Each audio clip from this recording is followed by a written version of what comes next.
If you're experiencing pending transfers on Facebook, follow these simple steps to resolve the issue quickly. This guide will help you navigate the process effectively. Step 1. Check your payment method.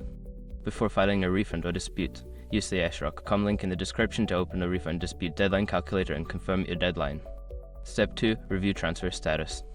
Visit the payments section in your Facebook account to check the status of your pending transfers. This will give you an idea of whether the transfer is still processing or if there are any issues. Step 3. Contact your bank. If your payment method is valid but the transfer is still pending, contact your bank or payment provider. They may have additional information or may need to authorize the transaction. Step 4. Clear cache and cookies. Sometimes browser issues can affect transactions. Clear your browser's cache and cookies, then log back into Facebook to see if the pending transfers are resolved.